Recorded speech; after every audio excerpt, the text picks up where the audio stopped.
Okay, here we are, everybody. Welcome to the presentation. Thank you so much for being here. I tell you what, we're going to have a good show. I'm looking forward to it. Hopefully you are as well.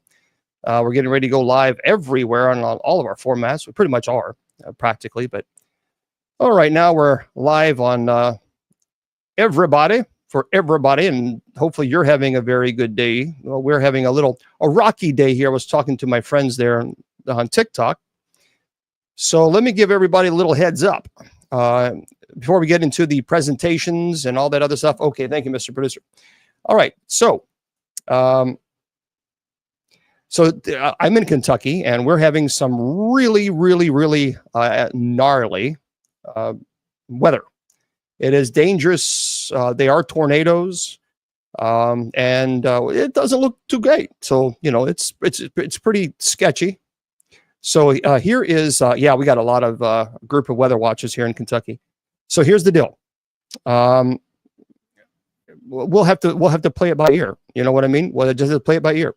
And if I get a notice on my phone and with a tornado warning, well, then I might have to, say, hey, folks, I got to log off. And thank you, Starla. But I'm going to hope that doesn't happen, because I just don't like I hate canceling. It drives me crazy.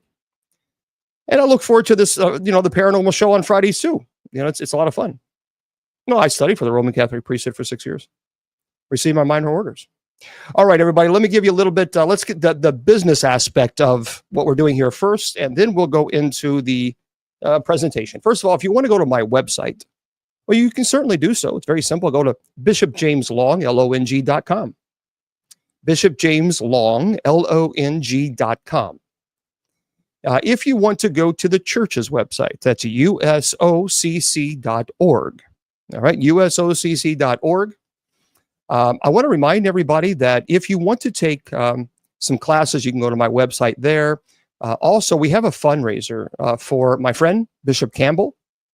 He and his wife are, they have a lot of health issues. So if you want to help them, that's great. They would appreciate that.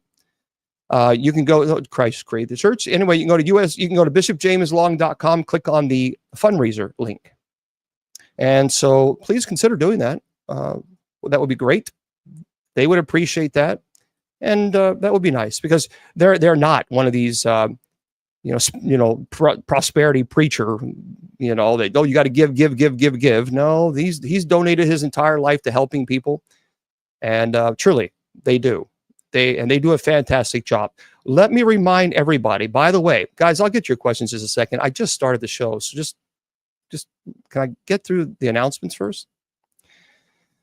Anyway, for those of you who are thinking about chaplaincy, I want to throw this out for you, because I think this is important. There's a lot of people who come and they speak to me and they say, look, I really want to be a chaplain, but perhaps maybe you just simply don't have the experience or the degrees. Well, we have a program for you. So if you go to, I want you really, I'm a part of this community. They are a wonderful group of individuals. They truly believe in what they're doing. So you can begin your journey with a personalized evaluation to uncover your unique strengths and potential. You can enjoy a detailed, individualized curriculum. I've seen the curriculum. It is incredibly detailed. It's very good, actually. And that allows you to learn at your own pace. And even if you are not ordained, they even have a program for that as well. You can benefit from a one-on-one mentorship. And the reason is because there are some organizations that require you to be ordained. That's not a problem. You can still be ordained with this organization. And I'm telling you, it's a wonderful program. You will have one-on-one mentorship with the faculty, and you have invaluable information and guidance every step of the way.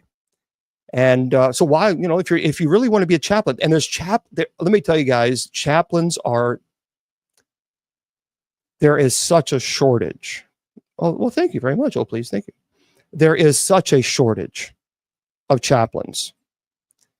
And people desperately need, well, because why do you need a school? Well, because there's a lot of regulations that you need to know. Also, it's not just, well, I'm just going to show up and be a chaplain today. Well, no, you're responsible for obviously helping that person on their spiritual journey. And you should, thank you guys, and you should learn. Cutting corners is laziness. That's lazy. Okay, I have a calling to be a pilot. Who's going to be in the back of the plane with me having no training whatsoever? I'm not going to get my pilot license, but I want to get in the cockpit and fly the plane.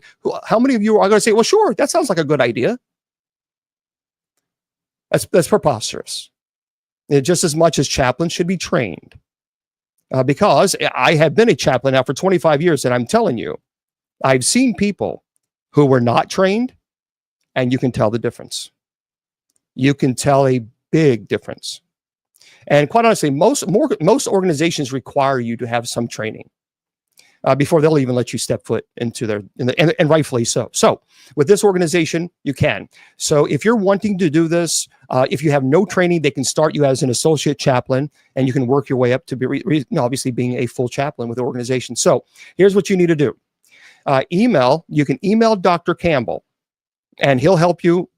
He's fantastic. He's very good with getting back. But there's the email there. For those of you on Facebook, YouTube, Twitter, and Twitch, and KGRADB Radio, it's Dr. Campbell, CAMPBELL, at aahea.org. So if one of the moderators, could you guys put that in there? That I would really appreciate that. It's Dr. and then Campbell, CAMPBELL, at, thank you very much. It's aahea.org. Thank you, Sister Jennifer. So email them and ask them, hey, look, you heard from Bishop Long, and that you would like to start your process. And if you have no training, that's perfectly fine. They will train you. So really, honestly, it is, being a chaplain has been one of the most rewarding experiences in my life, truly, honestly. And I tell you who needs let me tell you, nursing homes are desperate. I mean, desperate for chaplains. They are begging. And so if you thought about doing Shirley, unfortunately, your thing got TikTok. I couldn't see your message. So anyway, consider that, okay? So we can help people. And that's the most important thing, is helping people and giving back.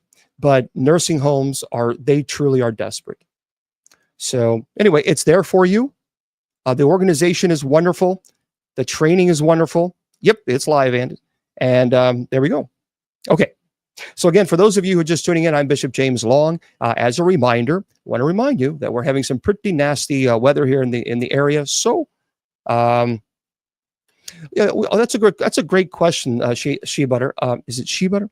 What does a chaplain do? A chaplain is there to offer spiritual help, guidance, spiritual counseling. You can't call, it's not professional counseling, also, obviously, but you can call it spiritual counseling. For example, many times, like at a nursing home, when I used to do nursing home chaplaincy, before I got just too busy, we used to go and have mass there. And let me tell you something very quick, and then we'll get into the paranormal. I'll never forget it. I'll never forget this one elderly woman, and she had dementia, and she was just not able to communicate at all. She just simply was not. And you would ask her hello and how are you, and she would have no idea what you're saying to her. But what was so profound is when Bishop David and I went to this particular nursing home, she would always be there every Sunday. And as soon as we began, having mass and saying what's called the Eucharistic prayer, she knew the word for word. I mean, word for word. That was the only time that she was ever able to show some sign of awareness. And I'm telling you, even her family, of course, they were elderly too, but they didn't believe that this was possible. They actually showed up one Sunday when we had, and they watched her. She was mouthing the actual Eucharistic prayer, which is pretty long. It's not something short. And she was able to mouth, and it was profound. It was profound. So many times as a chaplain, you pray with people, you talk to them about their issues, and you help them. You just show some compassion. And Lord knows, look on TikTok, already people have been blocked and just because they can't just be kind. They just can't. They just can't. It's just unfortunate. But there are more people. I want to make this clear. There are more people of you guys on TikTok that are honorable, that are ethical, that are kind, that are compassionate, than there are the trolls who try to tear down people's will and try to break their spirit. So we won't allow people who have spiritual tornadoes in their own life come in and disrupt this community. Won't happen. Won't happen. Right now, I have chat on for everybody on TikTok. But if the trolling gets bad, I'm going to put sub chat on, and I will not give it a second thought. So anyway, okay, okay. One more time, okay, guys, and then we're gonna get into the paranormal because this is our Paranormal Friday show, guys. Remember, I'm here every Sunday night, every Wednesday night for Bible study. I'm here Monday through Friday at 10 p.m. Eastern Standard Time for night prayer. I answer questions usually after night prayer is over from 10:40 until 11:40, an hour. Sundays, I'm usually here 3 or 4 hours answering questions, theology questions. Paranormal is the only night that Friday is the only night that we dedicate to the paranormal. That's it. So I think that's fair. So we're here every single day and even Saturdays. So here is the deal. Someone's asking a chaplain, pastor, priest. A priest usually is in charge of a parish or their own ministry, whatever it is. A bishop oversees that jurisdiction. So they are a shepherd to the shepherds. They're, if there's issues, they're dealing with those issues. And then of course a chaplain, anybody can, if you have a calling to be a chaplain, anybody can serve as a chaplain. Okay, I understand that, Shirley. I get it, but we can't have trolls coming in here and be disruptive. We can't, and we won't. So I appreciate you being here, but we're not going to allow people to come in here and say vulgar things and all this other stuff. I won't put up with that. So the only way that I can control it is if I put sub chat on. That's it. Okay. But until then, hopefully people just be nice and be kind. So anyway. Okay. Okay, guys, we're getting into the paranormal now. Okay. I'm here 6 days a week answering all theology questions. So as the topic said, it's Paranormal Friday night. And that's what we're going to talk about tonight. So here we are. I appreciate everybody being here. Those of you on KGRDB radio, on Facebook and YouTube and TikTok. And so we're here. Yep. This is your Paranormal Friday night. All right. Tonight, we're going to talk about a really cool topic. See, any man calling himself something is not of Jesus, not worthy of Jesus. This is Satan's child. Zero, cool, because you're obviously familiar with Satan. Obviously, you must be his offspring. So we'll just get rid of you. And bear with me for a second. Goodbye, trolls. Arrivederci. See? So now the subscriber chat is on. My apologies. I have to do it until TikTok fixes this problem, which they won't. Subscriber chat will remain on.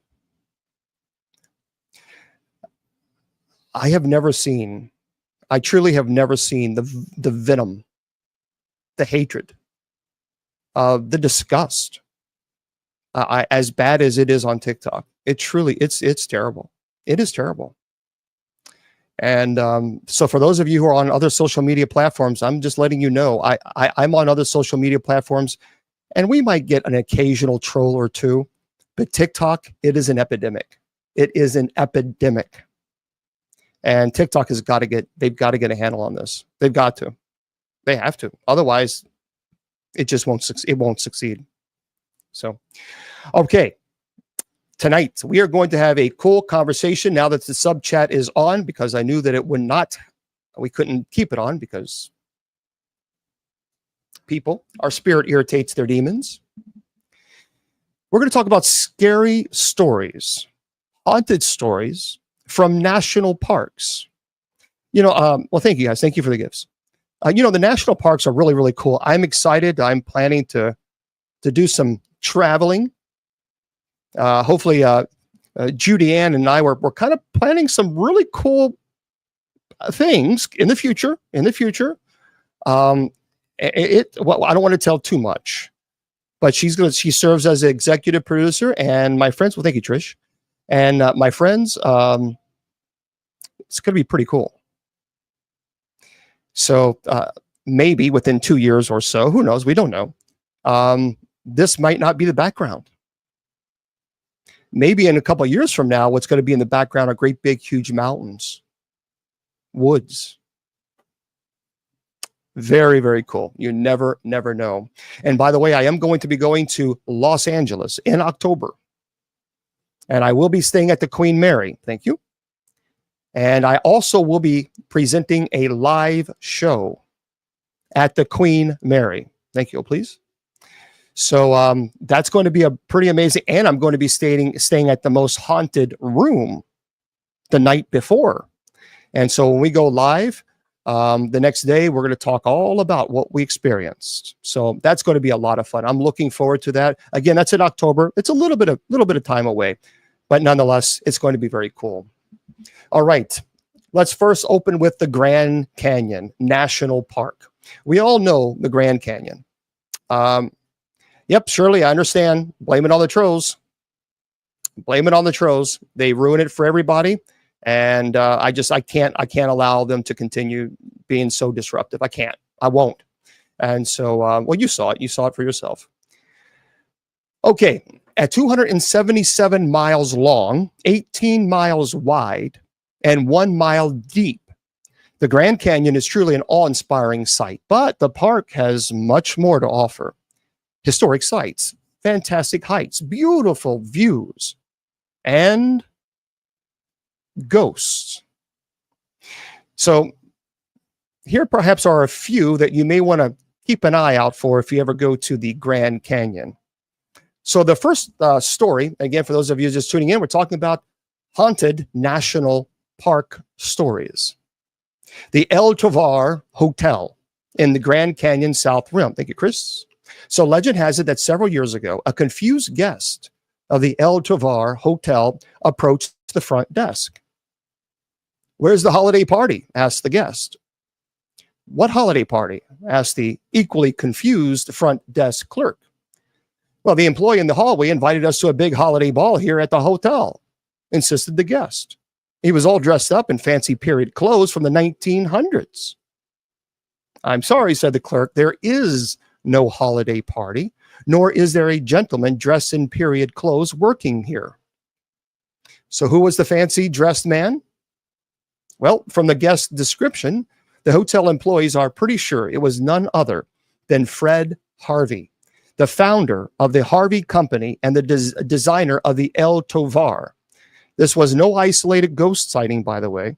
Guests and employees frequently report seeing Mr. Harvey strolling the hallways and gazing at the canyon from El Tovar's front stairs. That is pretty cool. So it's called El Tovar. If you ever want to go there, perhaps maybe you can see the owner or the person who created the hotel. That's pretty neat. Okay. And again, just remember, these are all stories, true stories of people who have experienced ghosts and even demonic issues at some of these locations as the national parks. The next story is the Wailing Woman of the Transept Trail. This is the Grand Canyon, the North Rim. Now, as an avid hiker stepping into the Transept Trail at Grand Canyon's North Rim, beware of the chilling legend that haunts those ancient pathways, known as the Wailing Woman. Her anguished cries pierce the eerie silence of the canyon. It's a haunting reminder of the sorrowful past. Here's what happened. In the 1920s, this tormented spirit lived among the living until tragedy struck with a merciless hand. As the sun set on that fateful date, her beloved husband and innocent child ventured into the wilderness, only to meet a gruesome fate at the hands of the unforgiving terrain. Unfortunately, their lifeless bodies lay broken and forgotten, lost to the depths of the canyon. Consumed by grief and madness, The wailing woman's anguished cries echoed through the night as she searched in vain for her lost family. But her desperate search led only to despair, driving her to commit the ultimate act of sorrow. So now many people say she is wandering. She wanders the transept trail. Her mournful wail, by the way, evokes a bone-chilling presence that will make your blood run cold. Many people claim that if you walk in the transept trail, especially when it gets a little darker at night, you will hear this bone-chilling wailing. But beware, for should you cross paths of the wailing woman, her spectral agony may become your own. I actually got to speak to a hiker who, as I sent out, just an inquiry about if anybody ever been at this location. And this one gentleman who is an avid, he is a hiker through and through. He absolutely is convinced that he heard this wail, this bone-chilling wailing. Some people thought it might have been coyote, but he's there all the time, and he said he knows the difference between a coyote and this was something different. Could it be residual? It could. Now, for those of you who don't know, there is intelligent haunting, and then there is residual. Now, I know there are some people that are so convinced that every single thing is a demon. It is not. My first time I investigated was 35 years ago. I've investigated thousands of locations. And I am saying, as clergy, as an exorcist, not everything is demonic. It just simply is not. And anybody who actually works cases will tell you the same. So there is residual energy. Residual energy, for example, if you've ever gone to like a battleground, and an ancient battleground, and sometimes you will see like soldiers, but they make this loop, and you can clearly see like that they're soldiers. As a matter of fact, I think there was a video out on one of these where you could just see these soldiers looping, but there's no intellect there. It's just residual. Now, intelligent haunting is when they are there. Yeah, Gettysburg is when they they know they are there, and they know you are there, and they interact. That's a different world altogether. This sounds like it could be residual. It's like a loop, a memory being placed. Residual, think of this. Have you ever gone to an old building and you just feel that energy? Many people say that's residual energy. Okay, here's another story. The cavern spirits. The Grand Canyon is in the west. So deep within the boundaries of the Halapai Indian Reservation lies a sinister secret that chills the very marrow of those who dare to venture into its depths. So, absolutely, Dr. Campbell. The largest dry caverns in the United States, the Grand Canyon caverns, hold a dark and foreboding mystery that transcends the realms of the living. So the whispers of the restless spirits of Native Americans echo through this expanse, their ethereal forms appearing in fleeting glimpses to those who dare to seek them out. So a miner who had passed away many, many years ago, trapped in eternal torment, many people say stalks the shadows. His spectral presence sends shivers down the spines of the bravest souls. So in the dead of night, when the world is cloaked in darkness, the caverns, many people say, come alive with eerie activity. People claim you can hear disembodied voices. Disembodied voices is when you can actually hear it with your ear. So disembodied voices murmur unsettling secrets. Unseen hands hurl stones with malevolent force. So many people say, journey through these haunted halls of the Grand Canyon caverns where the veil between the living and the dead grows thin, and the line between reality and nightmare blurs into obscurity. I have spoken to a couple of people who have been to this location as well. They do swear that sometimes they can hear what they would describe as Native American chants. Even tribal drum beats. And they would go to these locations where they would hear this, this drum beat, and they get closer and closer. It gets louder and louder, and they get to the point where they find the source, but then it stops. The drum beat completely stops. Pretty interesting. And again, for those of you who are wanting to know, that is the Cavern Spirits, the Grand Canyon West. Okay. The next one is Tales of Women in White. So within the rugged terrain of the Grand Canyon, a spectral presence lurks. Its haunting sobs echoes through the desolate North Rim. See, the tale originates from a fateful day in the 1920s, unfortunately, when tragedy befell a helpless family. As the storm clouds gathered ominously overhead, like it is in Kentucky, again, I want to go into deeper in this conversation. Well, thank you about this. What happened with this lady? There was a father and son, so they were the ones that went to the Transept Trail, and I mean, really, it was in a flash of horror. They plummeted to a grim demise. And park rangers, by the way, park rangers and hikers alike have borne witness to her ghostly form and even otherworldly presence that materializes at the edge of perception. Her cries, park rangers have said they have heard these like wailing cries down in the valley where no one would be. And it haunts the very air with a chilling intensity and freezes the blood in one's veins. So again, that is the Transept Trail. And if you're going to go there, you need to understand, you might come across a wailing woman. But if you go to this, there are some people say that she was angry because her loved ones were never found. And there are some people that are convinced that if you're not careful and you're trying to help this person who seems to be wailing, that they're actually leading you to your demise, to the same terrain that caused her husband and her son to fall through, that all of a sudden you would lose your footing. And so be careful. Okay. Oh, that's interesting. So Shirley says on average, about 2 to 3 people pass away each year from falls over the rim of the Grand Canyon. However, a more recent analysis indicates that falls are the second leading cause of death in the park, with 40 deaths occurring between 2007 and 2023. So this averaged to about 2.4 deaths per year from falls. Okay, let's talk about Yellowstone, place I've never been, but one day I will visit.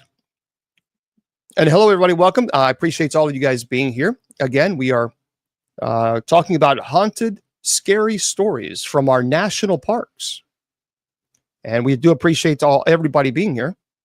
So Yellowstone, established in 1872, has a distinction of being America's first national park with 150 years of human history under its belt. So I'm sure it comes as no surprise that Yellowstone has also hosted a ghost or two in its day. Well, this is one of my favorite stories. And it's kind of, so just beware. The Headless Bride of Old Faithful Inn. So deep within the historic Old Faithful Inn lies the chilling tale of the Headless Bride, a vengeful spirit who roams the crow's nest in search of her lost head and seeking retribution. So the mere mention of her name sends shivers down the spines of employees, for she is a haunting presence that becomes ingrained in the very fabric of the inn. So here's what happened. The story speaks of a forbidden love that ended in tragedy. In 1915, a young woman of privilege defied her father's wishes by eloping with a servant, only to face a violent and abusive marriage. Night after night, the wails of the inn echoed with the fierce arguments as the husband squandered their wealth on gambling. Well, one fateful night, the husband vanished in a fit of rage, leaving behind a trail of fear and suspicion. And as days passed without his return, the staff concerned turned to dread when they discovered the wife's headless corpse in the secluded confines in the crow's nest, a grim testament to a gruesome fate. So to this day, the spirit of this headless bride lingers within the inn, and her ghost form, it's a reminder of the unfinished tale of betrayal and horror that unfolded within its walls. And as the night descends upon the Old Faithful Inn, a sense of unease settles over those who dare to tread its haunted corridors. For the vengeful spirit of the headless bride roams in search of justice, and her lost head is a macabre reminder of the darkness that dwells within. For me, I would say this sounds certainly very demonic. No question about it. Can a demon attach itself to these types of stories to entice? Certainly can. And I'm sure, thank you for subscribing, and I'm sure people have, unfortunately, went to this location in search of this ghost, if you will. The next, Yosemite National Park. Good old Yosemite. Yellowstone, of course, is beautiful, but Yosemite. Grouse Lake. Grouse Lake is at the end of a 4-mile moderate hike on the west side of Yosemite National Park. The lake is beautiful, but it's also home to a restless spirit of an alleged Native American boy. So it's believed that the Grouse Lake, the ghost, allegedly, was first discovered by Galen Clark, Yosemite's first park ranger. Quote, "Have you gentlemen come across a wounded animal?" asked Clark. "I heard its frantic crying, but I didn't find it." "That was no animal," said one of the hunters. "What you heard was a spirit." So the men went on to tell Clark a long time ago, a Native American boy fell into the lake and drowned. And in the chilling depths of Yosemite National Park lies a tale dripping with fear, whispered in hushed tones around flickering campfires, of course. Well, deep within the shadows of Grouse Lake lurks a sinister presence, its haunting cries piercing the stillness of the mountain air. It is said that the Grouse Lake ghost, a malevolent spirit born of tragedy, was first stumbled upon by Galen Clark, again, the park's inaugural ranger. So this is the story. On a fateful autumn day in 1857, as the leaves turned fiery hues and whispered secrets in the breeze, Clark ventured toward his beloved Grouse Lake. Yet as he drew near, a bone-chilling wail, akin to an agonized owl or of a wounded creature, rent the serene atmosphere. And frantically searching for the source of this unholy sound, Clark found not an eerie silence that gnawed at his very soul. So retracing his steps through the shadowed woods, Clark encountered a camp of indigenous hunters, their eyes alight with ancient knowledge. And inquiring about the mysterious cry that had plagued his senses, Clark was met with a dread-soaked revelation that froze his blood in his veins. So again, the hunter spoke of a tragic tale from ages past. It's a young Native American boy lost to the icy depths of Grouse Lake, and now cursed to roam the land as a vengeful spirit. So the ghostly boy, they warned, wept with a sorrow that chilled the very core of the living. His anguished cries echoed through the forest. It's a siren song luring unsuspected souls toward the murky waters where he dwells. Now, legends whisper that those who venture too close to the lake risk a fate far more worse than death itself. It's a watery grave embraced by ghostly hands. If this sounds somewhat familiar, some people actually say that this story was really taken to inspire Jason Voorhees. Of course, they changed it up a little bit, but Jason Voorhees, Friday the 13th, a little boy went out and swim, and the counselors were not there to pay attention. Well, in this situation, to this day, brave hikers speak of ghostly wails emanating from the accursed Grouse Lake, their voices trembling with fear and reverence. Thank you, Jessica. And is it the mournful keening of a lost soul forever trapped in limbo between worlds? Or could it be a sinister warning from beyond the veil, a harbinger of doom for those who dare to tread its haunted shores? Again, I think in this situation, something more sinister.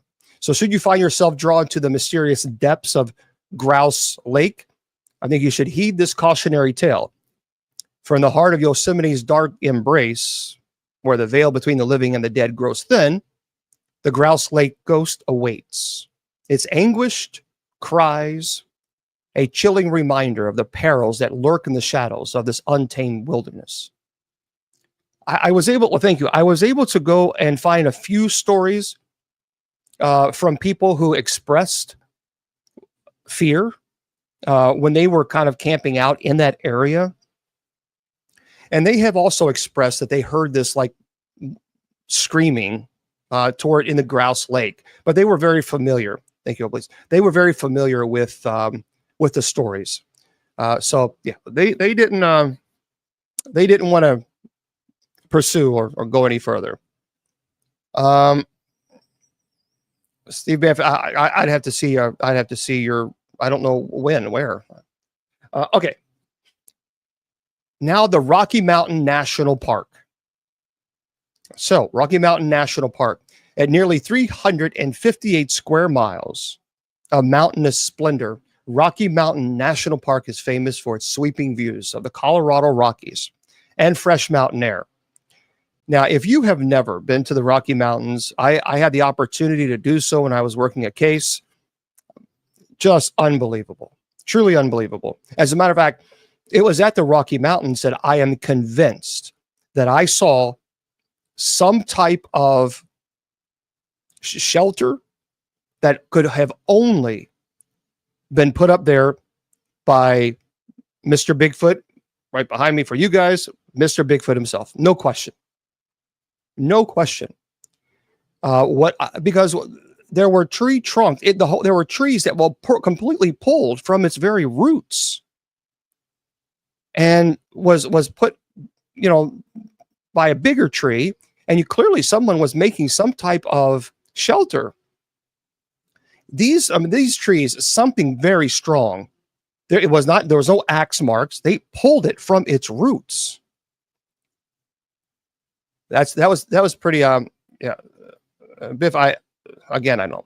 Okay. So listen to this. If you're a horror fan, you may also know that Rocky Mountain is home to the famously haunted Stanley Hotel, the very place where author Stephen King got his inspiration for the novel The Shining. But, this and Flora Stanley aren't the only ghosts that hang around the Rocky Mountain National Park. So there is the spirits of Grand Lake. So the eerie expanse of Rocky Mountains National Park lies sinister, secret, harbored by the majestic Grand Lake. So long ago, the Ute tribe met a terrifying fate at the hands of their adversaries in a brutal ambush on its shores. Thank you. So as the men valiantly fought to protect their loved ones, a haunting tragedy unfolded. And no, Steve, I don't remember that. So the unsuspecting Ute women and children seeking safety in a canoe were met with a treacherous twist of fate as a malevolent wind capsized their vessel, condemning them to a watery grave. The spirits of the lost souls now linger in the mist-shrouded mornings, their spectral forms, their ghostly forms, emerging to beckon unsuspected visitors to join them in the depths of the cursed waters. Steve, I appreciate, I'm trying to do a show. So you can send me a message and we can chat, okay? So dare you venture near Grand Lake, where the whispers of the departed echo through time, promising a bone-chilling encounter with tragedy and horror. Have any of you guys ever seen this? Have you ever been there? The Grand Lake at Rocky Mountain. Anyone ever experienced that? No. So if you guys have you been to? If anyone's ever let me know if you've been to the Grand Lake at the Rocky Mountains, because I'd be kind of curious. Actually, I'd be curious if any of you have been to these locations and experienced something. Oh, gotcha, Steve. Okay. Okay, great. All right, Steve. Steve, please send me a message on Facebook. I'm trying to do the show. So send me a message on Facebook and we can chat. All right. The next one. In the heart of the Rocky Mountains. Oh, you have, Mark? Mark, did you have any experience at all with this? Did you? Yeah, let me know, Mark, because I'd be really curious. So in the heart of the Rocky Mountain National Park lies a hidden lake known only to a few brave hikers who dare. Oh, you have. Write it down. Tell us what you've experienced, Mark. Who dare to venture off the beaten path. The legend goes that many years ago, a young couple, there's a tornado warning. It looks like not for us though.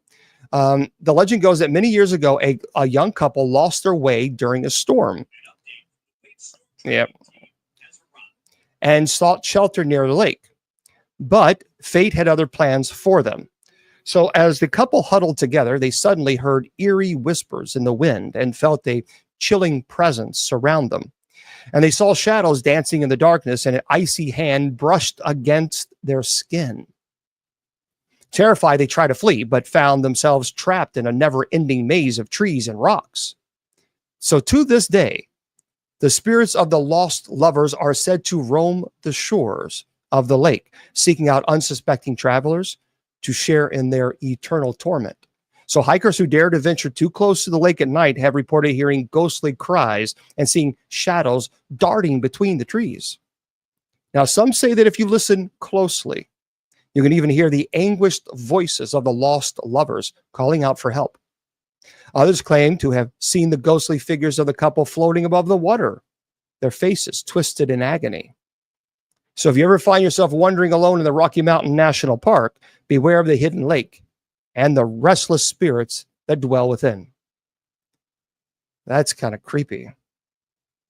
Okay, the next national park, again, for those of you just tuning in, I'm Bishop James Long. We're having a Good Friday, Paranormal Friday show, where we're talking everything and anything paranormal. And we're talking about haunted, true, real haunted stories from national parks right here in the United States of America.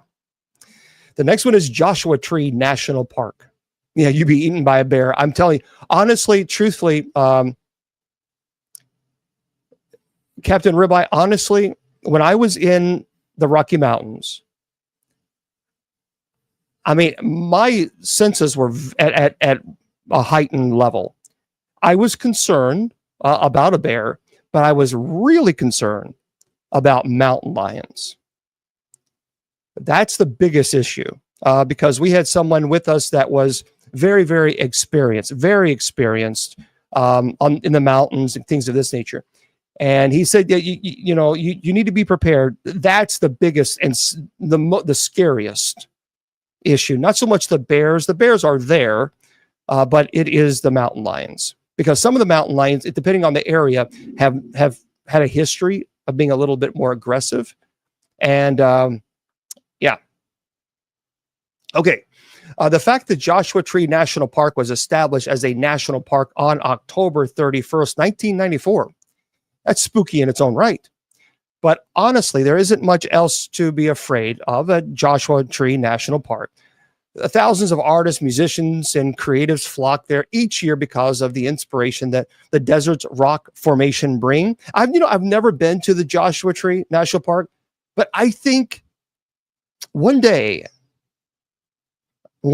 Judy Ann, we're going to have to put this on the bucket list of the Burning Man. That would be a very fascinating event to see. So, in fact, one musician hasn't left despite the fact that he passed away in 1973. It is. So this is what it says here. The spirit of Graham Parsons. That's the person's name. See, Graham Parsons, a musical virtuoso known for his haunting melodies, once found solace in the desolate embrace of the Joshua Tree Inn.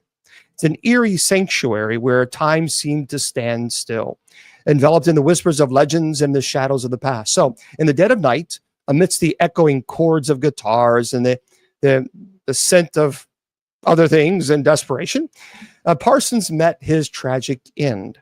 His frail body succumbed to the lethal embrace of substance he shouldn't have took, sealing his fate on September 18th, 1973. So a macabre twist awaited as his father sought to reclaim his remains, only to be thwarted by loyal companions who spirited away his corpse into the heart of the desert. So there, under the watchful gaze of a blood-red moon, they fulfilled his final wish with a twisted ritual, setting his earthly vessel ablaze in the fiery tribute to the forsaken spirit. So anyway, yet the echoes of Graham Parsons refuse to be silenced, his ghost presence haunting the Joshua Tree Inn with a mournful melody that chills the soul. So guests speak in hushed tones of phantom serenades and others, the lingering scent of a cigarette smoke that even defies explanation. He was a chain smoker. Oh, thank you for letting us know. Okay, yeah, tornado watch in Eastern Kentucky. And those brave enough to linger in the shadows may find themselves face to face with the ghostly figure of Parsons himself, a specter clad in shadows and regret, whispering tales of woe and longing beneath the indigo sky. So if you go to this inn, if you're there, many people have claimed that sometimes they will hear music that's not being played. Many times they smell the cigarettes, and there's no one smoking. Interesting place. Now, the next one, I know I'm going to butcher this. The Cuyahoga. I hope I'm saying this right. The Cuyahoga Valley National Park. That's right. Yes, we know. So Ohio's Cuyahoga Valley National Park is one of the lesser discussed national parks. I didn't even know this was. Can you share what you think some people's energies stay left behind? Well, here's the deal. There's a lot of people who say that everything is a demon. Thank you there, JD. I just disagree that everything is a demon. I just don't. As a matter of fact, Scripture even talks about how the apostles thought that they were seeing a ghost. It says that in Scripture. When Jesus was walking on water, they were terrified and they thought it was a ghost. After Jesus was crucified and was resurrected on the third day, they were terrified because they thought they were seeing a ghost. In the fact, Jesus even had to tell them, give me something to eat, because he even said, ghosts don't have flesh and bones as you see that I have. If ghosts did not exist, Jesus would say ghosts don't exist. That's not what he said. So I think the issue is this. I think that heaven is not forced upon us. Heaven, I think, is presented to us. We know that free will exists in heaven because Lucifer freely chose to reject God while in heaven. So therefore, free will must exist. And if that is the case, then I think that heaven is presented. And we can choose, or we can choose to remain here. Thank you. Oh, thank you there, Starla. So there's so many unknowns. But no, I absolutely do not believe everything is a demonic at all. I'm convinced of that. And so we don't really know why ghosts remain, but you have to be careful. You have to be careful. So I didn't even know this was the Cuyahoga. So the Cuyahoga, by the way, it's peculiar because 2.2 million visitors go to this place. It's one of the most visited. The Cuyahoga Valley National Park protects nearly 33,000 acres of rolling hills, farmland, historic structures, and you guessed it, thank you, ghost. So if you go to this location, the Everett Road Covered Bridge, ventured into the dark and chilling history of the Everett Road Covered Bridge, the eerie relic that stands as the sole survivor in the haunted shadows of the Summit County, Ohio. So legend tells of a fateful winter night in 1877 when a farmer named John Gilson and his wife met a horrifying demise on that very bridge. Well, amidst the icy grip of the night, tragedy struck as their wagon careened into the frigid river below, claiming Mr. Gilson's life in a heartbeat. Now, some say his spirit lingers, wandering the bridge, yearning to return home from the realm of the dead. Others whispers of a darker tale. It's a bridge built upon a sacred Native American burial ground, where some people say spectral energy thrives in the moonlit air. And now a ghostly hitchhiker and an ethereal being silently beckons to unsuspecting travelers seeking passage into the unknown. So if you ever go to this, the Everett Road covered bridge awaits, shrouded in mystery and dread. In this case, I'm kind of wondering if this is residual, because no one has reported having any type of interaction with this being. They have heard noises, they've caught EVPs, and even one person said they saw, I wouldn't say a full body apparition, clearly something, but they wouldn't describe it as a full body apparition. Okay, the next one of the great ones, the Great Smoky Mountains National Park. One of my favorite places to go visit. So nestled on the border of Tennessee and North Carolina, Great Smoky Mountain National Park offers a 500,000 acre of lush forest. Yep, just majestic mountains, breathtaking scenic drives, true, and ghost. So here's a couple of ghostly encounters, if you will. Yeah, who knew? 150 known cemeteries and 4,727 graves exist within the national park. And the highest concentration of burial sites exists along the Norton Creek Trail. Now, where a malevolent spirit haunts the forest at night, known as the Cherokee as Spearfinger. So Spearfinger is a female alleged witch, said to possess a long spear-like finger made of stone, or with skin, creepy grayish skin. Some people say as hard as stone. Now, she disguises herself as a kind, elderly woman, then lures children away from villages in the dead of night. And of course, calming them before carving out their livers and consuming them raw. When defeated by a spear to her right wrist, her only weak spot, the monstrous spirit was vanquished. But it is wise to avoid solo trips at night. Now, I have actually contacted a few people in some groups, and I've asked them about the Norton Creek Trail. They want nothing to do with it. Nothing. And they're convinced that this woman actually does exist. There's 150 known cemeteries, and 4,727 graves exist within the national park. There's another in the Great Smoky Mountains called the Lucy of Roaring Fork. So on the outskirts of Gatlinburg, Tennessee, is the Roaring Fork Motor Nature Trail. Okay, let me turn this off because you're annoying. One of the park's scenic drives. So Roaring Fork is full of historical buildings that were once the homestead of the early settlers. Recently, RVTTrader.com named the Roaring Fork Motor Trail as one of the most haunted roads in America because of Lucy.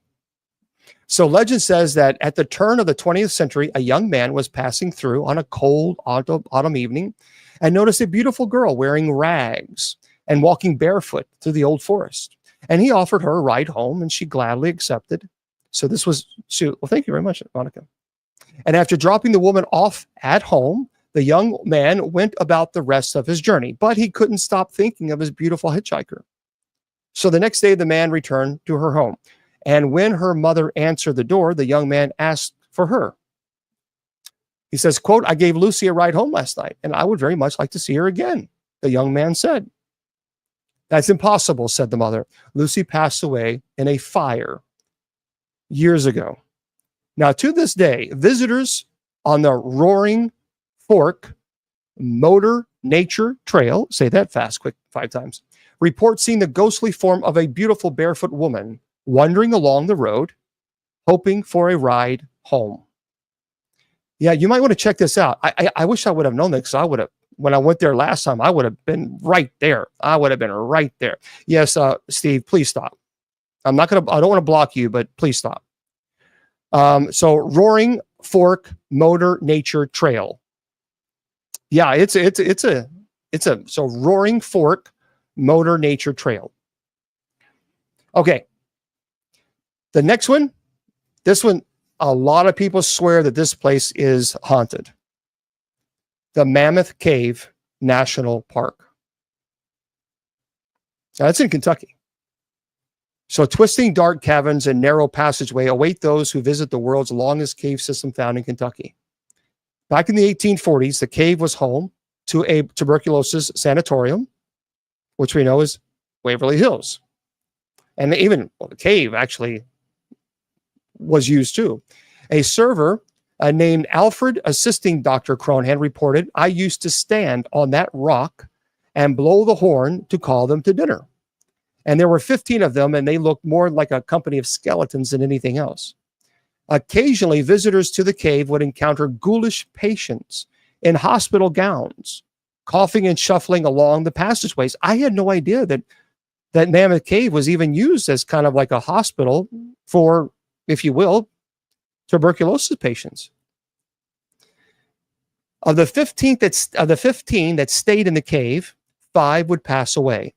Their bodies were laid out on corpse rock before being removed.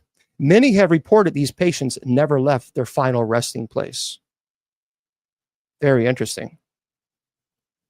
The next case at the Mammoth Cave is the ghost of Stephen Bishop. So deep within the foreboding shadows of Mammoth Cave National Park lures a presence that has sent shivers down the spines of even the bravest of souls. Some who dare to venture into the endless expanse of over 400 miles of underground tunnels whisper in hushed tones of the chilling encounters with the otherworldly. So known as the most haunted natural wonder in the world, the spectral echoes of the past intertwine with the creeping darkness, creating an atmosphere of dread and uncertainty. Among the phantoms that drift through the twisting passageways, one figure stands out. Among the rest, the ghost of Stephen Bishop, a figure from the depths of history. Well, thank you. So Bishop's spirit is said to linger in the cavern's depths, if you will. His presence is a reminder of a bygone era where the cave was ruled by shadows and secrets. As a former slave to the cave's owner, Bishop's formidable strength and prowess as a guide elevated him to legendary status among those who ventured into the subterranean realm. But in the depth, Bishop's spirit remains bound to the echoing chambers, a guardian, if you will, watching over the eternal darkness. His ghost forms, allegedly, people say this, they've seen like shadowy mist, a phantom guide from a forgotten age. Tales, many people say that they see his ghostly apparition, a spectral figure that materializes in the flickering torchlight, instilling a sense of unease to those who behold him. Thank you. And as the whispers of the past intermingle with the present, the ghost of Stephen Bishop serves as a spectral reminder of the mysterious and terrors that lie hidden within the depths of Mammoth Cave. Now, I have spoken to people who actually have been to Mammoth Cave, and they absolutely swear that they saw this mist that appeared, in their perspective, it looked like it was forming a human being. That's what they said. I've been to Mammoth Cave a couple times. I've never seen that. It's a beautiful location, but I never saw that. Okay. The next, Olympic National Park. So Olympic National Park, the Lady of the Lake. So deep within the eerie confines of Olympic National Park in Washington lies Crescent Lake. And again, if you've been here, please let me know. A hauntingly beautiful yet dread-filled body of water. Judy Ann spent time there. Judy Ann, did you ever get, this is interesting. Shrouded in a chilling fog of mystery and sorrow, this lake holds a sinister secret that sends shivers down the spine of anyone who dares to tread its murky shores. Oh, Judy Ann says it's spooky. Well, here's the deal. In the year of 1937, the ghostly tale of Haley Latham Illingworth unfurled its dark tendrils within the walls of the Lake Crescent Tavern. A beloved waitress, Haley was ensnared in a tumultuous marriage with the cruel Mr. Monty Illingworth, a man whose malevolence knew no bounds. So on a fateful night, Haley vanished without a trace. Her husband, callously spinning a web of lies to conceal his sins, as he fled to distant California with a new ID, if you will. So 3 harrowing years later, the lifeless body of Haley emerged from the cold depths of Crescent Lake, a grim testament to the horrors that lurk beneath its tranquil surface. The tormented spirit of the forsaken waitress now roams the lake's edge. It's a ghostly wrath eternally mourning the tragic fate that befell her. And park rangers and even unsuspecting visitors have glimpsed her ghostly form. It's a specter of grief and despair, and her forlorn cries echoing through the midst of a grim reminder of the darkness that dwells within the heart of Crescent Lake. Very interesting. So now Judy Ann has been there, and she's absolutely convinced. She says it is creepy. Let's continue. Let's stay on Olympic National Park, because now there's a story that I read that was really intriguing. Listen to this. In the depths of Olympic National Park lies a forgotten, abandoned logging camp, shrouded in mystery and tragedy. So decades ago, a group of loggers began working in the remote wilderness, cutting down ancient trees, disturbing the natural balance of the forest. As the loggers continued their relentless destruction, strange, unexplainable events began to occur.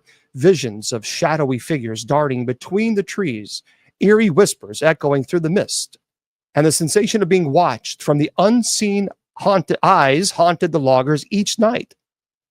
Well, one by one, the loggers started to go missing without a trace, their screams piercing through the stillness of the forest before fading into the night. Thank you. Well, local legend whispered of a vengeful spirit known as the ghost of, thank you, Claudette, the ghost of the clear cut, who sought retribution for the desecration of the land. And those who dared to venture into the abandoned logging camp spoke of seeing a ghostly figure clad in tattered flannel and wielding a rusted logging axe, and lurking among the rotting stumps and decaying machinery. The ghostly apparition would vanish into thin air, leaving behind an eerie chill that lingered long after it had gone. And to this day, hikers and campers swear, that are brave enough to explore the depths of Olympic National Park's forgotten logging camp, tales of encountering the ghosts of the clear cut, a restless spirit bound to the land by anger and sorrow. Other people say that they have been there, and they swear that they will see either red eyes or even green fluorescent eyes that are quite large, looking right at them, that's hiding in the forest. Now, those who dare to venture too close to the site are said to hear the echoes of the past, the anguished cries of the loggers who met their fate in the dark heart of the forest. This is a true story. And actually, there were some people saying that was it a bear that was attacking them? Some people believe it was Bigfoot. But most people believe it was either a Bigfoot or a bear, perhaps maybe even a mountain lion.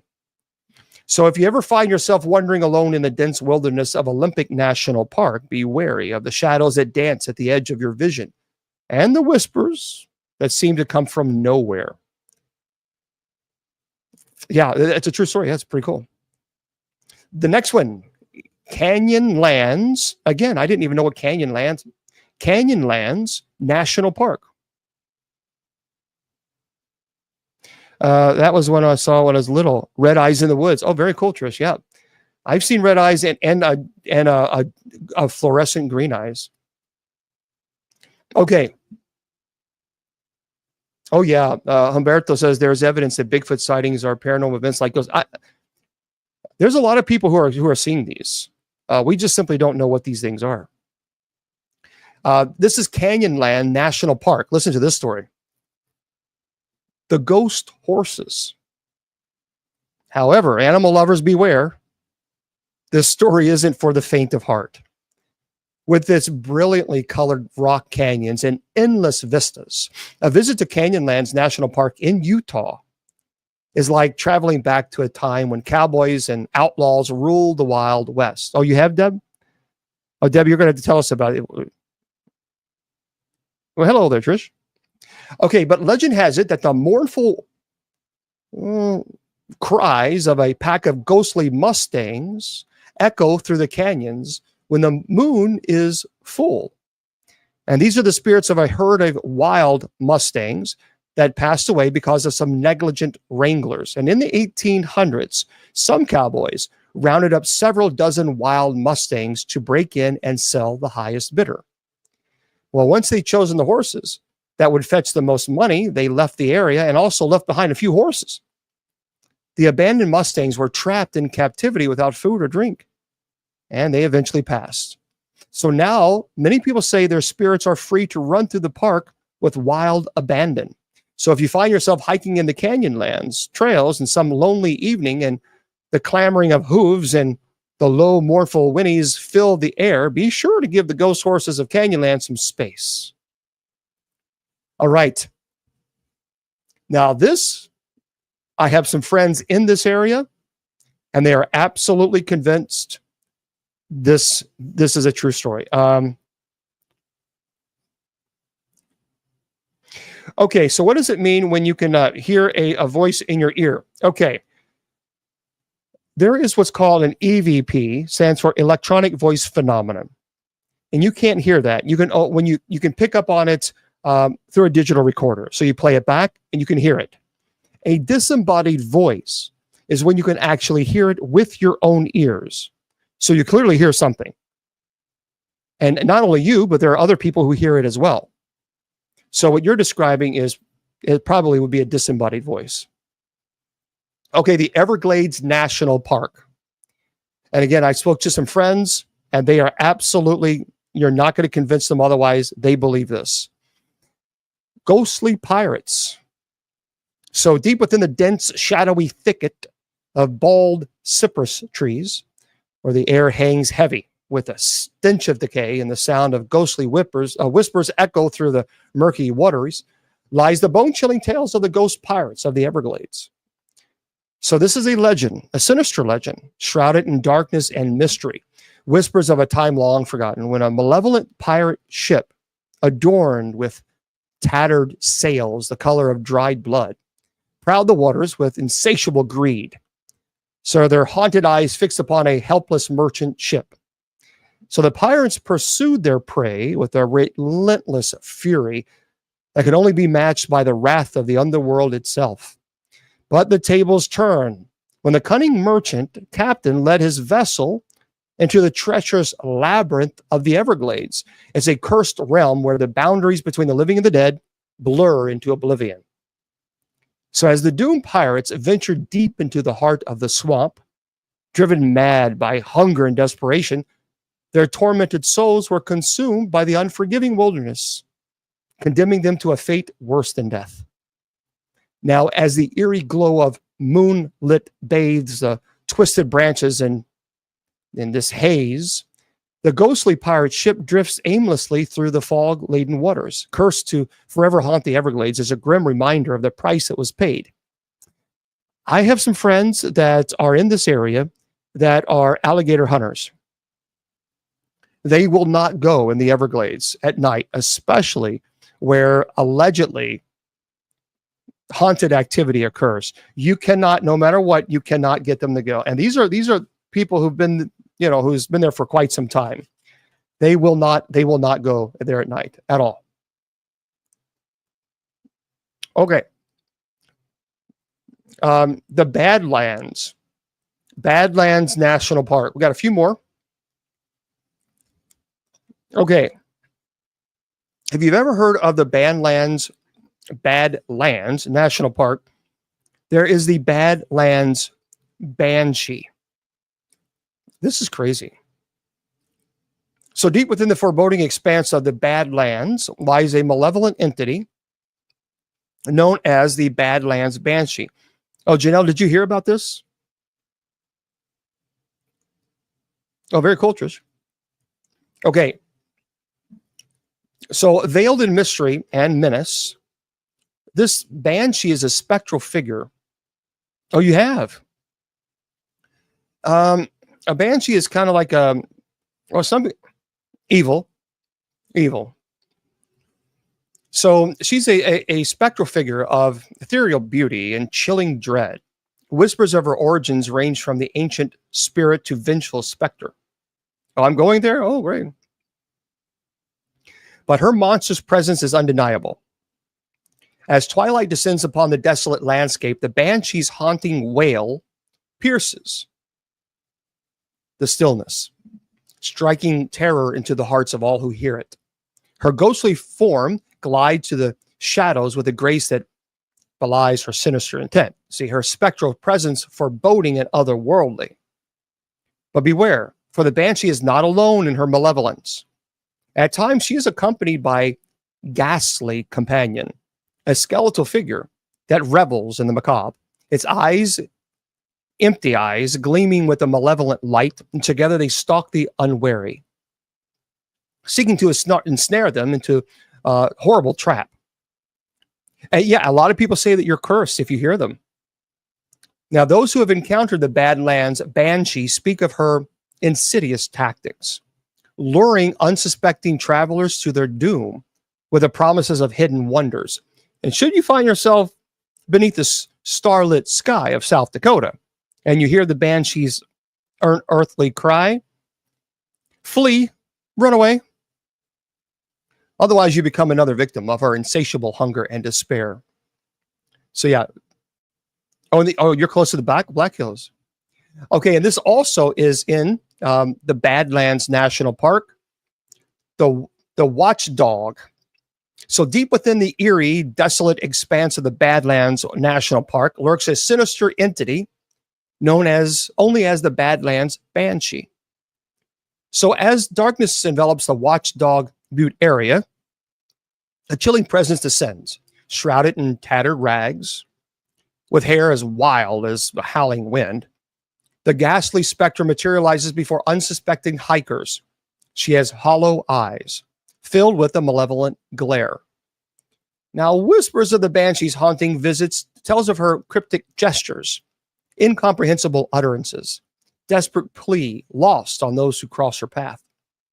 So frustrated by their ignorance, she unleashes a bone-chilling scream that pierces through the stillness of the night, and her spectral form contorting in a ghastly display before vanishing into the shadows.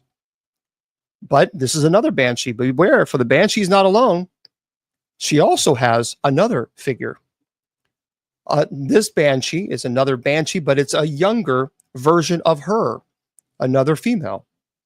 And some people, hikers, have experienced that when they come to, like, if you're walking and you see them, you're not supposed to say hello. There's two women. One is like a mother. One is like a daughter looking thing.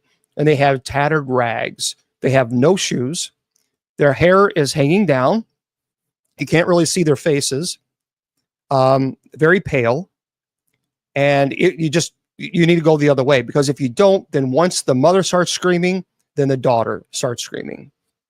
And they said that the piercing is so horrible that it almost, like one person said, it almost felt like it busting their eardrums. And they're screaming. So a banshee is a female spirit from Irish mythology. It's believed to wail and shriek as a warning of impending death in a family. It's said that hearing the banshee's cry is like foretelling of someone's imminent passing. In folklore, the banshee is often depicted like a ghostly figure with long hair wearing a white gown. Now, in this case, if you hear the banshee in the Badlands, it's your impending doom, not someone else's. That's pretty crazy. Who knew that our national parks was filled with so much terror? So yeah, it's kind of crazy. Okay, we will try to I'm going to put the chat on for everybody on TikTok. Just be kind. Don't troll. Don't be nasty. If you're going to be nasty, then I'm going to put sub chat back on for the rest of the night. So just be nice. That way everybody can chat. How's that? All right. So there you go, friends. That is our fun-filled, exciting. Yeah, it's pretty cool, isn't it? This is a weird. I don't know. Yeah, I can give it 3 minutes. Oh, Nancy, you are being very optimistic. I like that. Okay. Listen to this. This is an interesting story. I don't know if you've seen this, but I saw this video. Could it be fake? Well, yeah, but I don't know. I don't know how they would. You can just, Blue, you can just give them a call. Okay. Absolutely. And these are alleged true stories. Yes, and Bigfoot. Yep. Judy Ann picked up our little Bigfoot. Yeah, I want to do one thing. I absolutely want to do a presentation on Bigfoot, but I want to interview somebody who is legitimately credible, and on Bigfoot, an expert on Bigfoot. That would be pretty fascinating. Yep. What do you want to discuss? Okay, so I'm aware that the whole Annabelle thing, and Annabelle making her way and all that other stuff.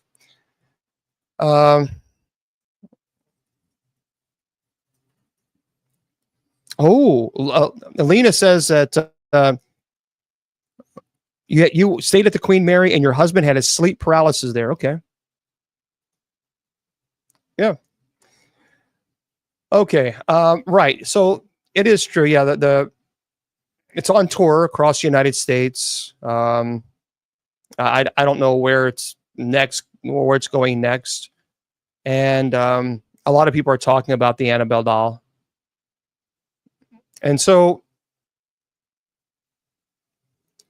yeah, we can talk about that for a brief moment. So for those of you who don't know, this is from Andrew De Rosa.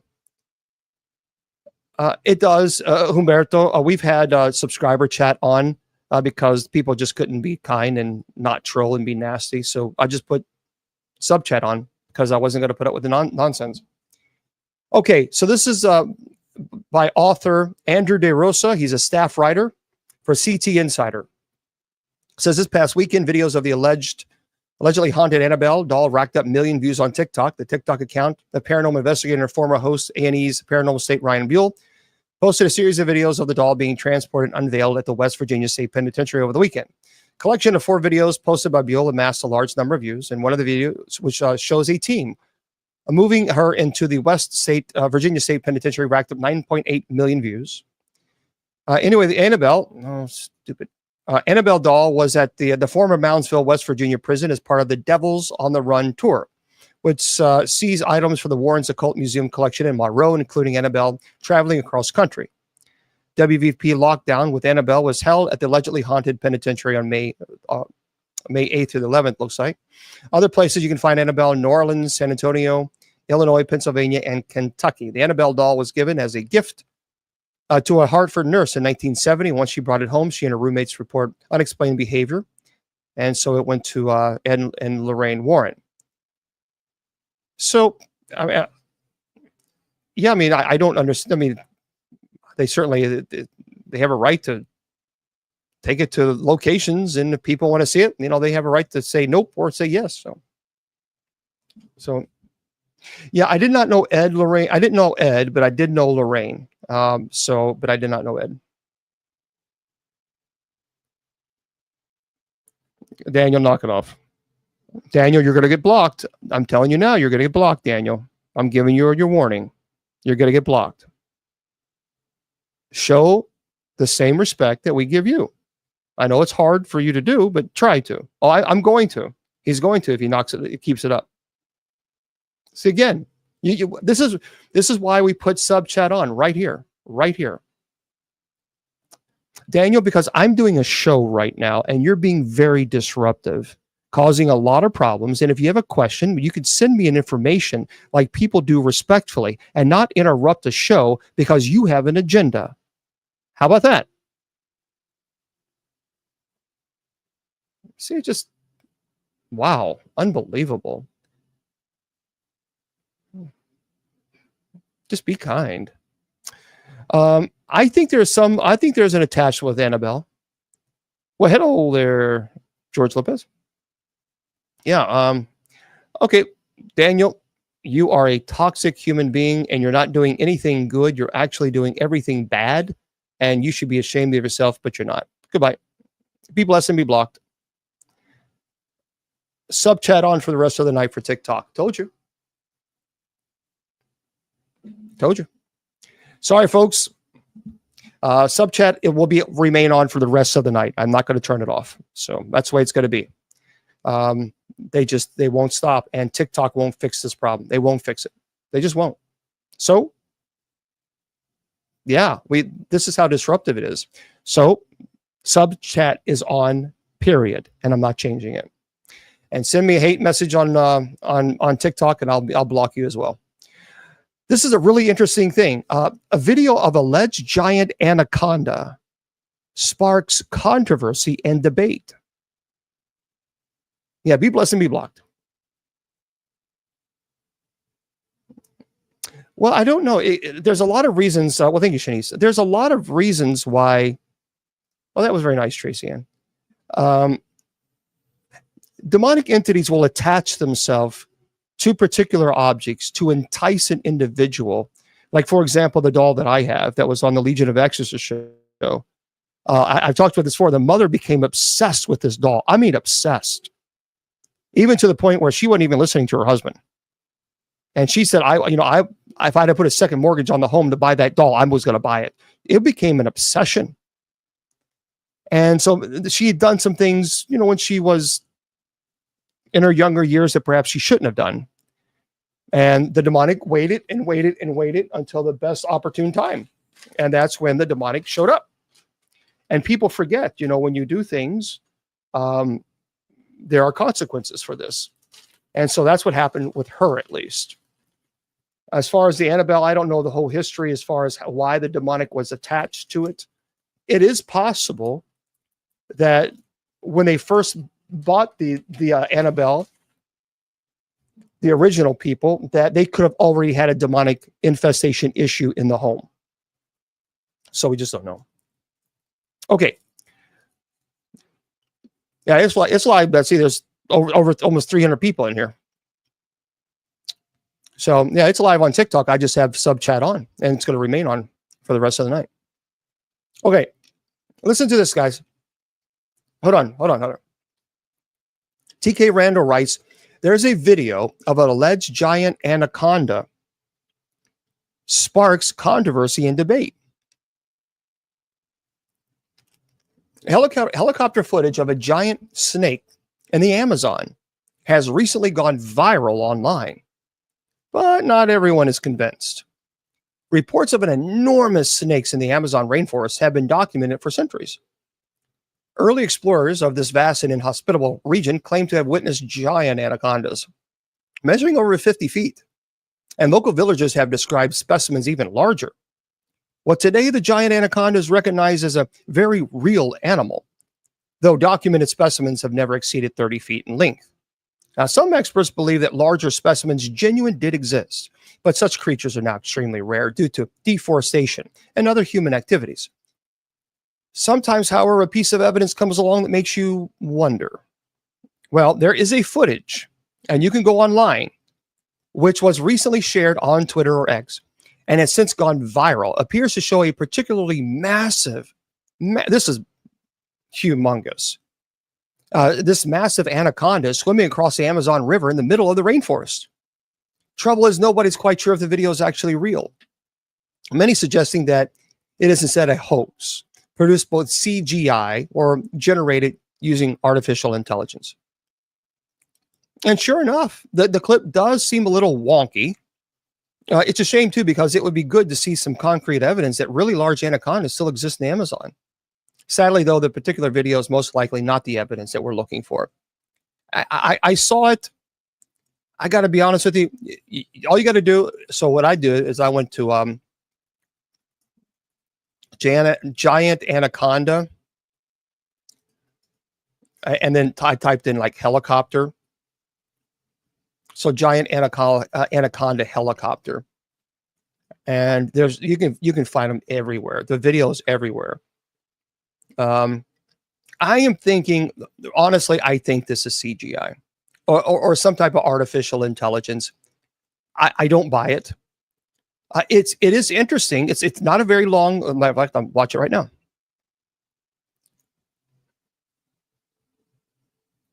I mean, it's a very, very interesting video. But I mean, yeah, I'm watching. It's pretty impressive. You want me to record it and show it to you? Hold on.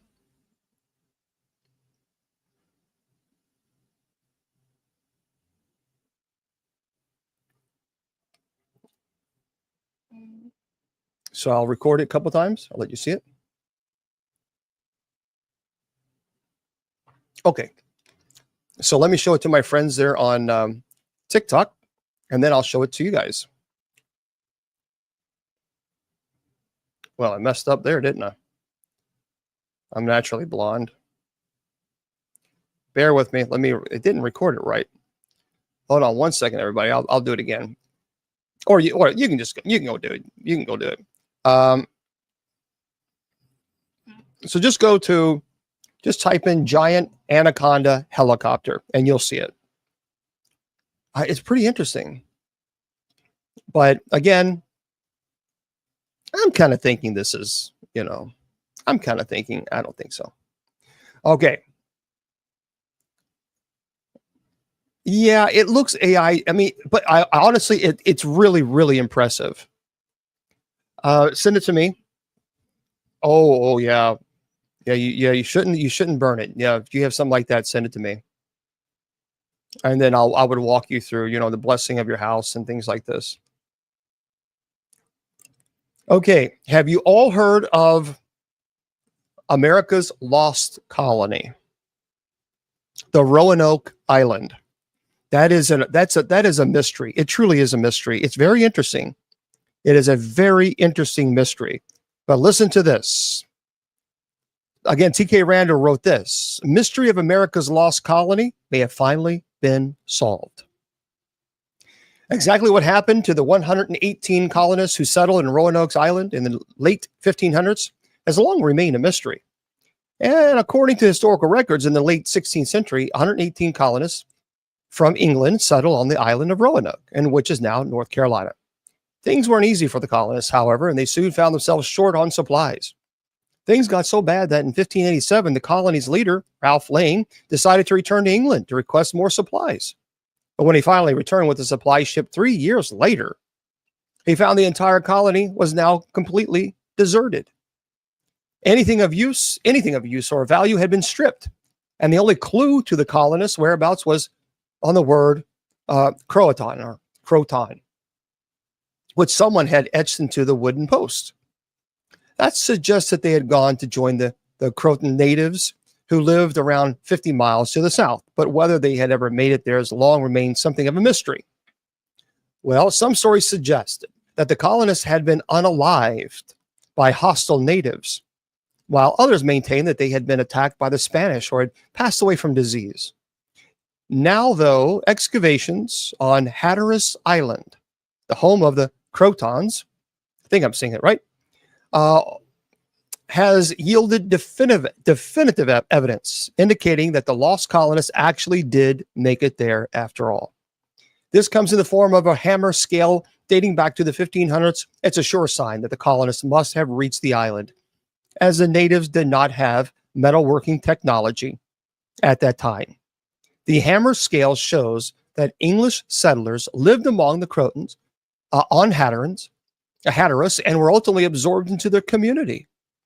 Archaeologist Mark Horton told Mail Online, quote, once and for all, this smoking evidence, I can't say the other word because you're not supposed to say that in TikTok, answers any questions about the supposed mystery of the lost colony. Croatoans. I got you, Starla. Croatoans. So there it is. Thank you. So now we know what happened. The lost colony. They officially went to the Croatoans, and it is now settled. Allegedly. Now, could the Croatoans, I mean, they haven't found any remains, so it seems likely that that makes a lot of sense. So that's pretty cool. Interesting. Oh, look, I do a little puzzle. There we go. So it is interesting. We have finally figured that out. That's, I think that's pretty cool. It's nice when you have, like, especially when you have history like this. It's okay. Something appears to be moving beneath the surface of Venus. Oh, that's pretty interesting. Now, I know our Mr. Producer behind the scenes, he's a sky watcher. And he has he goes live many times on TikTok, and he puts his little telescope, if you will, up so you can see the beautiful Mr. Producer, or if you're still paying attention, or if I've not put you to sleep, let everybody know your TikTok name. That way they can follow you, because he will, play some music, and they'll have a telescope outside and sky watching. You can sky watch. So he really loves that. So we'll see what if he puts it in private chat. Oh, well, I didn't put him to sleep after all. Bill Skywatcher. All one word. Bill, Bill, Sky Watcher. Yeah. There you go, guys.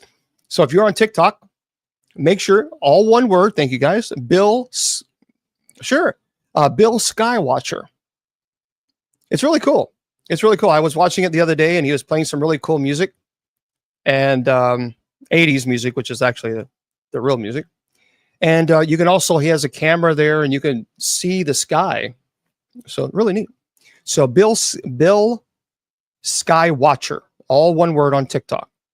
Head on over there. But this is interesting. Well, thank you, guys. Listen. TK Randall again writes this, and he says, something appears to be moving beneath the surface of Venus. Scientists now believe that the subsurface of Venus might be a lot more active than previously thought. Now, with surface temperatures exceeding 860 degrees and crushing atmospheric pressures that are more than 100 times those found in our own planet, the conditions of Venus are undeniably hellish. And while landing a probe on the surface has long proven to be particularly challenging, back in 1989, NASA did launch Magellan, an orbiter capable of mapping the surface of Venus, not by landing there, but by peering through its thick atmosphere from space using a synthetic aperture radar. Now, more than 30 years later, scientists have discovered something in Magellan's data that could upend everything we know about both the surface of Venus and what lies beneath it. That's a doctor of ministry. Oh, so he also uses a Sony A7S III camera. Well, look at you, Mr. Producer, Mr. Fancy, Mr. Producer. Fancy. Sony A7S III camera. Well, la-ti-da. Make sure you go to, it is fun. It is really cool to see it. So guys, make sure you go. Bill Skywatcher. What I'm going to do is I'm going to promote this on TikTok, and we're going to flood his channel. Okay. But it is interesting. Unlike the Earth, Venus doesn't have, so what was I saying here? So now, more than 30 years later, scientists have discovered something in Magellan's data that could upend everything we know about the Venus, the surface of Venus and what lies beneath it. See, unlike the Earth, Venus doesn't have plate tectonics, but peculiar deformations visible on its surface have now suggested that there is some sort of substance movements going on there. So these platelets, or these tectonics, if you will, it's in. I wonder what it is, though. It is hoping that NASA's upcoming Veritas mission, it'll launch in 2031, will help to provide the missing pieces of the puzzle in explaining exactly what is going on beneath the planet's surface. Well, are they experiencing Earth or Venus quakes, or what is it they're experiencing? But it's Pretty interesting. Okay. For those of you who are Star Wars fans, you like Star Wars? Well, you might even like Star Wars even more, because if in fact you like the speeder bikes from Return of the Jedi, my friends, they are now a real thing. So TK Randall writes this as well. Poland-based firm Volonaut, they've invented a remarkable new hover bike that doesn't use propellers to stay in the air.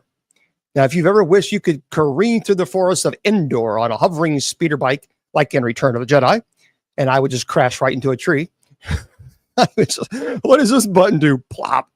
Anyway, you may soon get a chance to do this for real, on Earth at least. See, Polish firm Volonaut has developed a brand new type of vehicle, a hovering bike that, unlike most flying vehicles concepts these days, doesn't rely on using drone-like propellers to fly.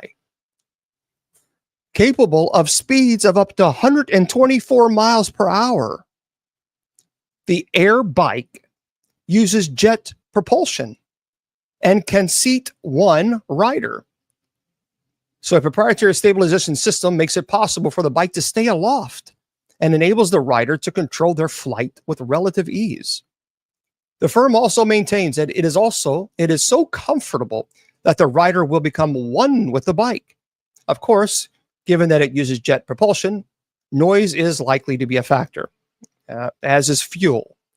Even so, it's not hard to imagine people all over the world flying something like this in the future. So details of exactly when the air bike will be available to buy and how much it will cost will be revealed soon. So you can actually check out a video. It's a really cool video, by the way. And let me spell it for you. Thank you there. Thank you very Seminole. It's write this down or type this down, whatever you want to do. And I'll tell you, you go on YouTube, Volonaut, VOLONAUT.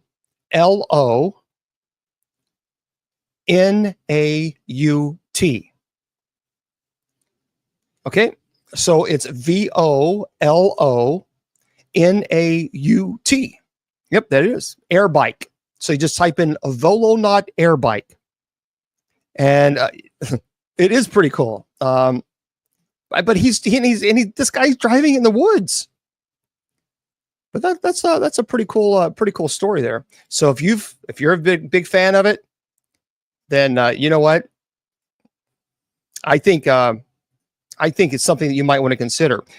However, you guys know that I'm not a big fan. Well, I shouldn't say I'm not a big fan. I'm concerned about AI. I'm also concerned about, what they're creating these humanoid robots. Hello. This is a crazy story. Not yet. But there some information will be coming out soon. But listen to this story, guys. This is kind of cray-cray. Mr. Randall writes this, and he says, a viral CCTV footage shows the moment a factory robot suddenly freaks out, starts flailing around madly. Humanoid robots will undoubtedly become commonplace. That's true, and not too distant future, especially given the recent advances we've seen in artificial intelligence and robotics. Not everyone, however, is too thrilled with the idea of sharing the world with these walking automatons, and this recent viral clip, which shows CCTV footage recorded at a factory in China. Thank you for subscribing. It shows two men working to activate a humanoid robot hanging next to them when all of a sudden the contraption completely freaks out, starts flailing its arms wildly all over the place. The men can be seen struggling to get the machine back under control as it continues its epic tantrum. So news outlets have since reported that this Unitree H1 robot, a type of full-size bipedal humanoid robot capable of walking around untethered and completing various tasks. It's not clear what exactly went wrong with this particular unit, but the robot, I swear, this sounds like Terminator. It's not clear what exactly went wrong with this particular unit, but the robot's antics haven't helped to ease concerns about what it might be like to live and work alongside such machines. Here's the problem that I have with this, and this is a legitimate concern. So these robots, these humanoid robots, are eventually going to be in people's homes. There's no ifs, ands, or buts about that. Here's the concern that I got. They are robots, which means they are technology. And if it is technology, then I say it would be pretty easy, or not easy, but I would say that it's someone could hack into that system, perhaps maybe install a virus in it. And then all of a sudden, this crazy humanoid robot that these people see in this warehouse comes to life in someone's home. See, that's something that I would have to, we got to think about. You have one of these humanoid robots. Yeah, you're right. They don't have feelings. There's no empathy. It's a robot. So you have these robots in your home. And what happens if someone hacks into the system? I mean, look, we have right now, even, people have home security systems and people can hack into that. Now, certainly I would say that these robots are probably far more advanced than a home security system. Nonetheless, it's still technology. And where you have technology, you have people that love to hack into them. So, Uncanny Valley, I'm not, no. So I don't know. That to me is concerning. That to me is very concerning, that when you have these humanoid robots, someone will I'm telling you, someone will find a way to hack into these robots. It will happen. It's inevitable. You mark my words, it will happen. And then when it does, I mean, there's no telling. I just, I don't know. I'm not, I don't like it. I don't like it. I have a problem with it. This is a very interesting. Now, for those of you who have been screaming, many people have been screaming for years about chemtrails. Well. I was speaking to Judy Ann about this. Listen to this, boys and girls. Serrano writes this as well. This is very interesting. Conspiracy theorists rejoice as Florida is set to ban aircraft chemtrails. A new bill will make it illegal for aircraft to release any sort of chemicals for the purpose of geoengineering. Now, here is the problem. No, K-C-H-E-M, chemical, chemtrails. Here's the problem with this, everybody. Listen carefully, because you got to dig deeper. When you see articles like this, and you see a state that is actually banning chemtrails, then that tells us that they must have some information declaring that chemtrails actually exist. Why would they go, and why would their whole entire, political system pass a bill for something that doesn't even exist? They wouldn't, but they have. And now it's illegal. So by them stating that now they have a bill to ban chemtrails, they are, by that bill itself, they are declaring that chemtrails exist.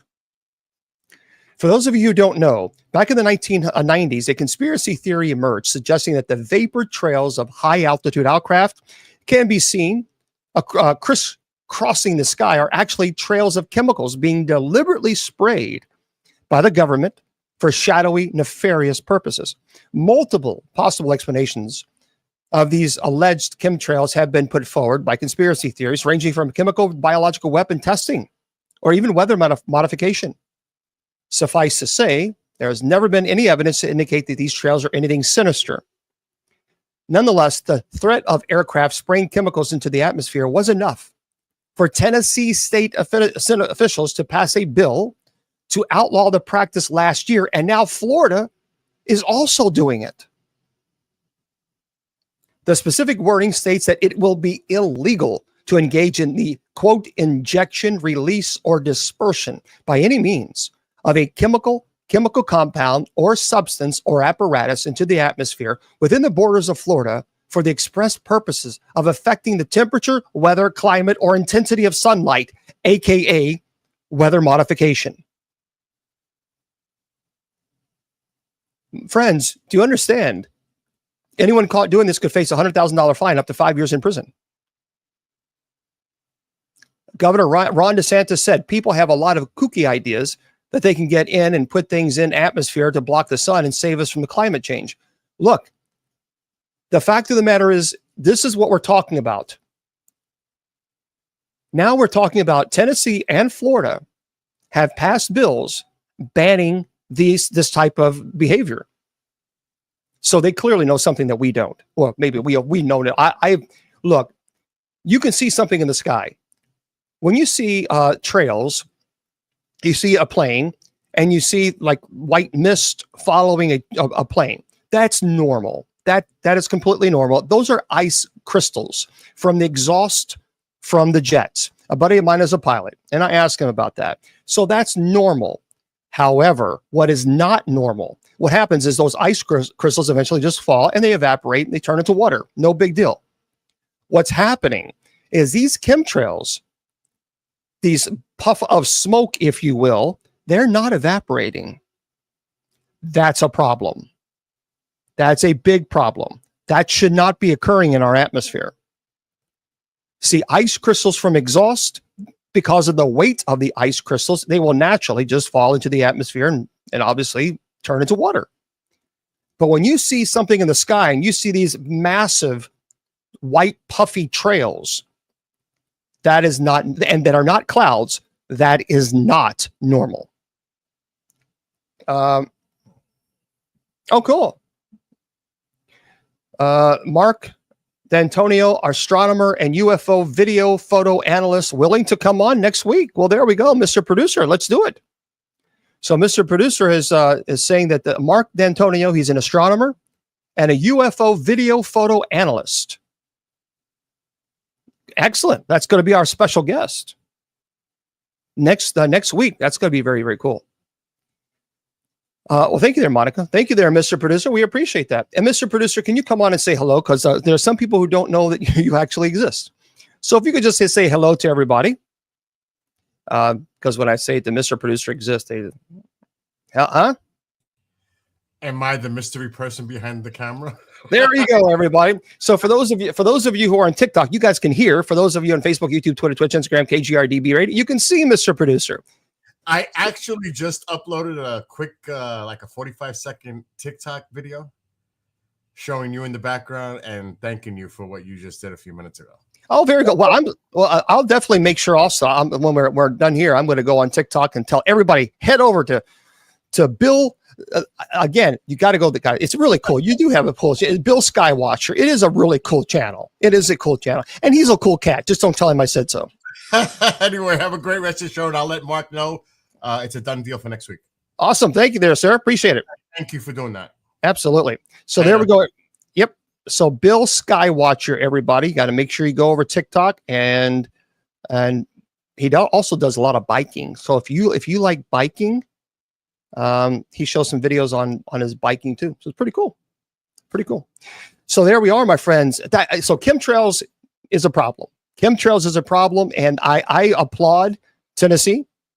I applaud Florida for saying, you know what, this enough's enough. We're not going to put up with this. Okay, for those of you who are listening to this on podcasts, I say good night to you guys. Remember, we are always having this on podcasts, but of course you can also watch it on all other channels as well. So let me close them out, and there we go. So we'll make sure we do that for you guys, so you guys can.